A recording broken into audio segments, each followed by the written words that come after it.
Bismillahirrahmanirrahim. Assalamualaikum warahmatullahi wabarakatuh. Perkenalkan, nama saya Muhammad Abdul Yusuf dari Prodi Budidaya Perairan 2018. Di sini saya akan menyampaikan terkait rangkuman fisiologi dan tingkah laku ikan. Fisiologi. Apa itu fisiologi?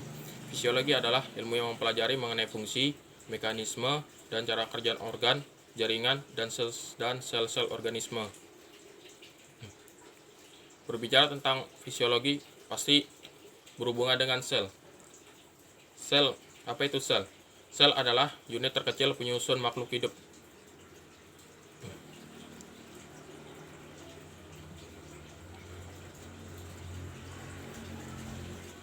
Tiap-tiap sel itu secara khusus beradaptasi untuk melakukan fungsi tertentu. Contohnya, sel-sel yang berbeda yang bergabung bisa membentuk organ seperti itu.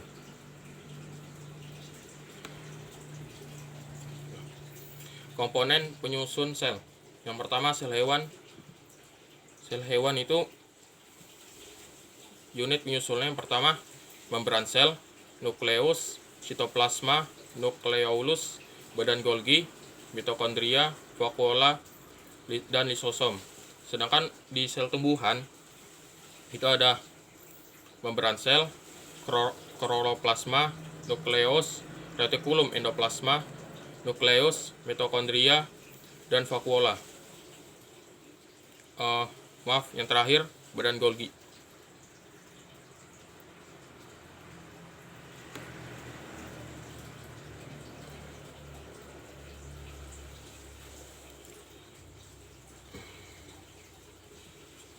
Masuk ke berikutnya, difusi. Apa itu difusi?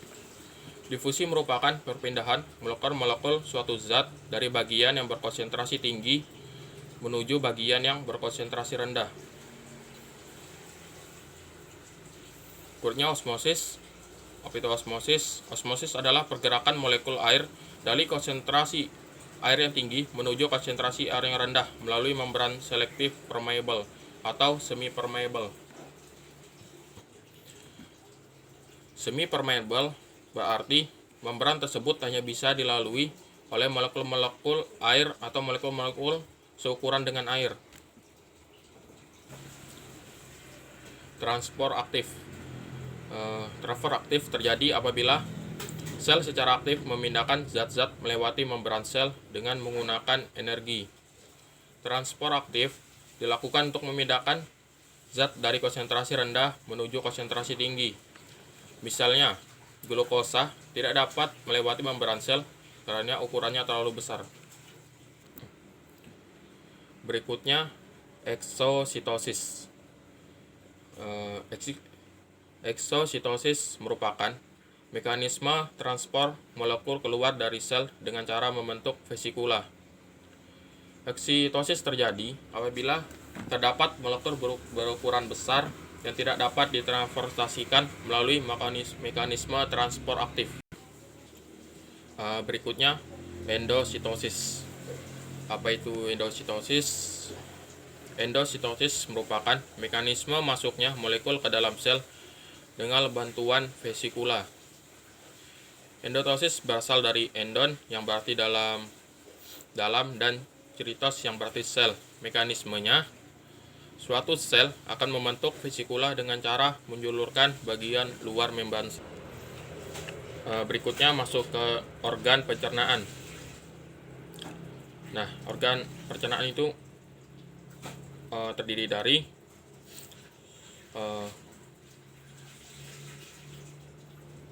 seperti lambung, usus, dan lain-lain.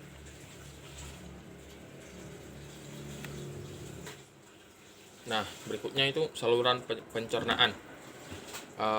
Apa itu saluran pencernaan? Apa-apa saja urutannya. Yang pertama itu mulut, terus masuk ke lambung, dari lambung ke paring, terus esophagus, lambung, plorus, usus, rektum, anus, yang terakhir. Berikutnya masuk ke perbedaan struktur anatomis tapin insang dan organ atau segmen saluran pencernaan pada ketiga kategori ikan seperti ikan herbivora, omnivora, dan karnivora. Yang pertama, organ atau segmen itu ditapis insang. Untuk ikan herbivora, itu tapis insangnya banyak panjang dan rapat. Untuk ikan omnivora sedangkan di ikan karnivora itu jumlahnya sedikit, pendek, dan kaku serta jarang. Terus rongga mulut di ikan herbivora itu sering tidak bergigi, sedangkan di ikan omnivora bergigi tapi kecil. Sedangkan di ikan karnivora umumnya bergigi kuat dan tajam. Berikutnya lambung. Untuk hewan herbivora atau ikan herbivora, untuk lambungnya itu berlambung palsu atau tidak berlambung. Sedangkan ikan omnivora berlambung dengan bentuk kantung. Jadi lambungnya itu berbentuk seperti kantung seperti itu. Untuk ikan karnivora berlambung dengan bentuk tabung. Berikutnya usus. Untuk di ikan herbivora sangat panjang, beberapa kali panjang tubuhnya. Jadi ususnya itu lebih panjang daripada tubuhnya seperti itu. Sedangkan untuk ikan omnivora panjangnya itu sedang, sekitar 2-3 kali panjang tubuhnya. Sedangkan untuk ikan karnivora ukuran ususnya itu pendek, kadang lebih pendek daripada tubuhnya sendiri. Berikutnya masuk ke saluran pencernaan. Yang pertama itu mulut. Nah, mulut itu terdiri posisi mulut itu bermacam-macam. Yang saya catat itu ada 4. Yang pertama terminal, yaitu mulut terletak di ujung hidung, contohnya seperti ikan mas. Yang kedua subterminal, yaitu mulut terletak dekat ujung hidung, contohnya itu ikan kuro. Ikan kuro itu seperti ikan, saya kurang tahu juga. Berikutnya superior, yaitu mulut terletak di atas hidung, contoh seperti ikan julung-julung. Berikutnya inferior, yaitu mulut terletak di bawah hidung, contohnya seperti ikan pari, terus ikan sapu-sapu. Berikutnya masuk ke saluran pencernaan yang kedua, rongga mulut. Rongga mulut, pada lapisan permukaan terdapat sel-sel penghasil lendir. Sedangkan pada langit-langit bagian belakang terdapat organ palatin yang berfungsi untuk mengatur kelebihan dan pemompaan air. Saluran pencernaan yang berikutnya faring atau biasa disebut paring gitu. Paring itu, di dalam paring ada gigi. Nah, gigi paring tersebut berfungsi untuk menyobek dan mengerus bahan tumbuhan dan gastropoda. Saluran pencernaan yang berikutnya oesophagus. Nah, oesophagus ini berbentuknya seperti pipa atau tabung. Nah, di dalam oesophagus ini mengandung lendir untuk membantu penelanan makanan. Saluran pencernaan yang berikutnya itu lambung. Lambung itu adalah tempat memproses makanan tersebut. Di lambung itu terbagi menjadi 3 tipe. Yang pertama memanjang, kedua sifon, yang ketiga lambung KK. Berikutnya pilorus. Pilorus merupakan segmen yang terletak antara lambung dan usus depan, yang berfungsi sebagai pengatur pengeluaran makanan dari lambung ke usus. Saluran pencernaan yang berikutnya usus. Usus merupakan segmen terpanjang dari saluran pencernaan. Bentuk serta diameternya relatif homogen, mulai dari depan sampai belakang. Usus dibagi menjadi 3, usus depan, tengah, dan usus belakang. Saluran pencernaan yang berikutnya rektum. Rektum merupakan segmen saluran pencernaan yang terujung secara anatomis sulit dibedakan antara usus dan rektum secara histologis. Batas antara kedua segmen tersebut dapat dibedakan dengan adanya katup rektum. Nah, katup rektum sendiri itu terbentuk karena adanya penebalan lapisan submukosa dan lapisan otot yang fungsinya dalam penyerapan air dan ion. Contohnya itu dapat dilihat dari kondisi feses yang umumnya lembek atau agak keras. saluran pencernaan yang berikutnya atau yang terakhir, anus. Anus adalah saluran terujung dari saluran pencernaan itu sendiri. Fungsi dari anus sendiri itu untuk mengeluarkan kotoran dari tubuh ikan sendiri.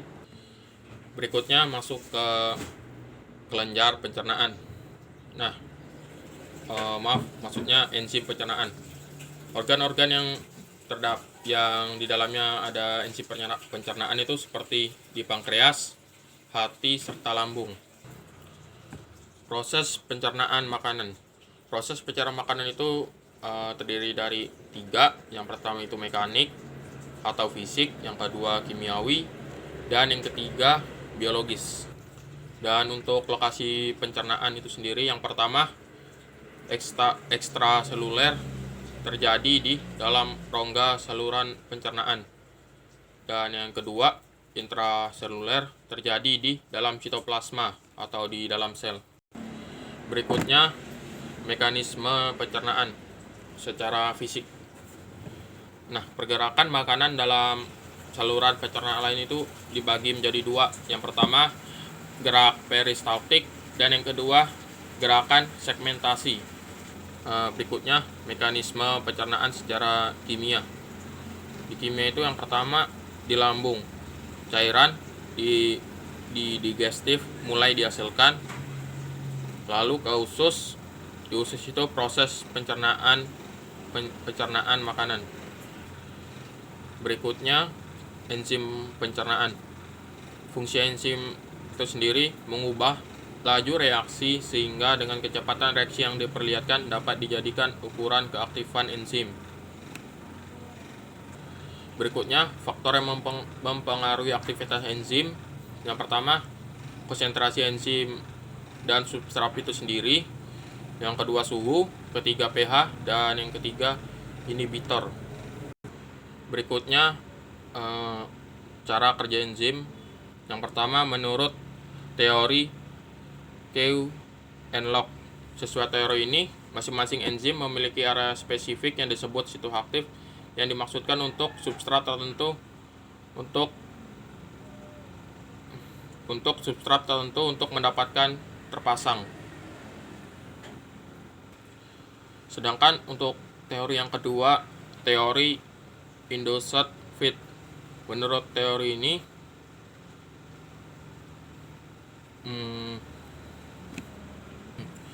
teori ini juga mendukung hipotesis gembok dan kunci bahwa situs aktif dalam substrat cocok dan bentuk mereka saling melengkapi.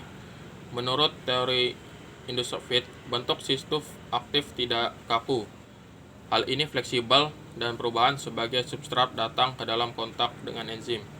Untuk lebih tepatnya, sekali enzim mengidentifikasi substrat yang tepat, bentuk perubahan situs aktifnya sehingga muat kedua persis. Hal ini menyebabkan pembentukan kompleks enzim, substrat, dan reaksi lebih lanjut, seperti teori menjelaskan mekanisme kerja berbagai enzim. Berikutnya, macam-macam enzim. Yang pertama itu ada protease, lipase dan esterase, serta karbohidrose. Berikutnya, mekanisme penyerapan. Penyerapan makanan umumnya terjadi pada usus. Nah, dalam mekanisme penyerapan tersebut ada dua tenaga pengangkutan bahan untuk melewati membran sel. Yang pertama itu energi kinetik dari ion-ion dan molekul, dan yang kedua tenaga penggerak yang membutuhkan enzim atau energi metabolik. Berikutnya, pergerakan makanan pada saluran pencernaan. Faktor-faktor yang merangsang ikan untuk makan. Nah, faktor-faktor yang merangsang ikan untuk makan itu terdiri dari 2 faktor. Yang pertama, faktor dari dalam itu sendiri, dan yang kedua, faktor dari luar. Berdasarkan cara makan ikan dapat dikelompokkan dalam ada 5. Yang pertama, ikan predator, kedua grazer, ketiga filter feeder, yang keempat sucker, dan yang kelima parasit. berdasarkan cara makan yang tadi. Yang pertama itu tadi predator. Predator itu lebih ke memangsa ikan lain, lebih ke karnivora seperti itu. Terus yang kedua grazer atau herbivora. Herbivora itu pemakan tumbuhan dengan cara mencabik tumbuhan itu hingga menjadi bagian-bagian kecil terus dimakan. Terus yang berikutnya itu plankton feeder. Nah, cara makan itu sendiri menyaring air untuk mendapatkan makanan. Yang berikutnya sucker, yaitu ikan-ikan pemakan dasar. Contohnya seperti ikan belanak. Cara kerjaan sendiri itu mengisap substrat pada dasar, kemudian melepaskan substrat itu. Yang berikutnya parasit. Cara pencernaan cara makannya itu seperti menempel pada tubuh makhluk lain dan mengisap cairannya hingga sampai mati. Berikutnya gerakan atau kontraksi otot pada saluran pencernaan. Saluran pencernaan itu sendiri memiliki dua lapisan otot. Yang pertama otot memanjang dan yang kedua otot melingkar.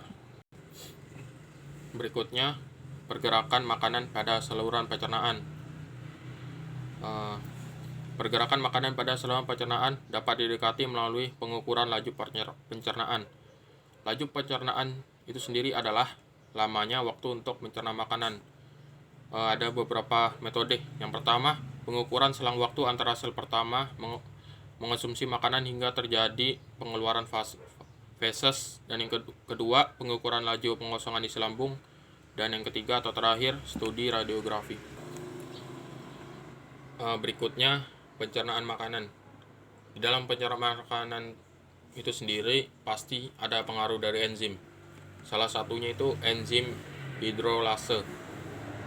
Nah, enzim hidrolase terdiri atas yang pertama itu aminopeptido amino asid hidrolase, yang kedua karbosipeptido amino asid hidrolase, yang ketiga peptidase hidrolase.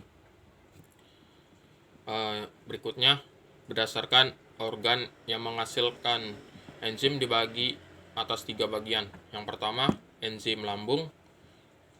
Enzim lambung adalah enzim yang disekresikan oleh kelenjar lambung, contohnya pepsin. Yang kedua enzim pankreas, enzim yang disekresikan oleh sel asinus pankreas, contoh tripsin, chymotrypsin, dan lain-lain. Yang berikutnya enzim usus, enzim yang disekresikan oleh sel lapisan mukosa usus, contoh fosfase alkalin. Berikutnya faktor-faktor yang mempengaruhi kinerja enzim, seperti suhu, terus nilai pH, konsentrasi substrat, konsentrasi enzim. Berikutnya pencernaan sel tumbuhan pada ikan herbivora. Sebagian besar komponen makanannya adalah tumbuhan. Tumbuhan memiliki dinding sel yang tersusun oleh polisakarida bermolekul tinggi seperti selulosa dan lignin. Kondisi dindingnya sulit untuk dicerna. Nah, jadi untuk dapat mengeluarkan isi sel tumbuhan secara enzimatis, dinding sel harus dihancurkan atau dicerna terlebih dahulu. Berikutnya, penyerapan zat makanan. Prinsip penyerapan zat makanan itu pertama, makanan masuk ke saluran pencernaan baik secara fisik, kimia maupun biologi. Terus makanan dalam bentuk larutan atau senyawa sederhana itu diserap masuk ke sistem peredaran darah dan diedarkan ke seluruh tubuh. Berikutnya tempat penyerapan makanan. Yang pertama pada ikan karnivora, penyerapan gula dan asam amino lebih banyak terjadi pada usus bagian belakang dibandingkan dengan usus bagian depan. Sedangkan pada ikan herbivora, usus bagian depan menyerap nutrien lebih banyak dibandingkan dengan usus bagian belakang. Berikutnya, membran sel sebagai tempat penyerapan zat makanan. Sel yang berperan dalam penyerapan nutrien adalah enterosit, memiliki mirofili pada permukaan usus. Dinding sel tersusun oleh dua lapis lemak. Yang pertama, lipid dan bilayer. Berikutnya, transport pasif. Apa itu transport pasif? Transport pasif merupakan mekanisme transport yang tidak memerlukan energi dan terjadi secara spontan. Di dalam transport pasif ini ada difusi. Difusi dibagi menjadi dua. Yang pertama difusi sederhana dan yang kedua difusi terfasilitasi. Difusi sederhana. Difusi sederhana itu molekul zat dapat berdifusi secara spontan hingga dicapai kerapatan yang sama dalam suatu ruangan. Sebagai contoh, setetes parfum akan menyebar ke seluruh ruangan. Yang kedua, difusi terbantu atau difusi fasilitasi tadi. Difusi terbantu merupakan proses difusi dengan perantara protein pembawah atau karir protein. Arah perpindahan molekul seperti halnya pada difusi biasa, yaitu dari konsentrasi tinggi ke konsentrasi rendah. Hanya saja protein pembawa membantu proses perpindahan molekul. Berikutnya, kecepatan difusi. Kecepatan difusi bergantung pada 5 faktor. Yang pertama ukuran, kedua suhu, ketiga perbedaan gradien konsentrasi, keempat muatan, dan yang terakhir tekanan. Berikutnya faktor yang mempengaruhi osmosis. Yang pertama, ukuran molekul yang meresap. Yang kedua, keterlalutan lipid. Yang ketiga, luas permukaan membran. Yang keempat, ketebalan membran. Dan yang terakhir, suhu. Yang berikutnya, perbedaan difusi dan osmosis. Yang pertama, membran semi permeabel hanya dapat melewatkan air dan materi kecil tanpa muatan secara searah. Jadi istilah difusi merupakan generalisasi dari osmosis. Difusi diperuntukkan bagi partikel secara umum, sedangkan osmosis khusus untuk lautan. Berikutnya, transport aktif. Transport aktif adalah pergerakan atau pemindahan yang menggunakan energi untuk mengeluarkan dan memasukkan ion-ion dan molekul melalui membran sel yang bersifat permeabel dengan tujuan memelihara keseimbangan molekul kecil di dalam sel. Di dalam transport aktif itu sendiri dibagi menjadi dua. Yang pertama, endoksitosis. Endoksitosis adalah peristiwa pembentukan kantong membran sel ketika larutan atau partikel ditransfer ke dalam sel. Endositosis dibedakan menjadi dua, yaitu pinositosis dan fagositosis. Dan yang berikutnya itu eksositosis. Eksositosis itu adalah transport aktif kebalikan dari endositosis itu sendiri. Baiklah, saya rasa itu saja yang saya sampaikan dari hasil rangkuman saya. Kurang lebihnya saya mohon maaf. Saya tutup. Wassalamualaikum warahmatullahi wabarakatuh.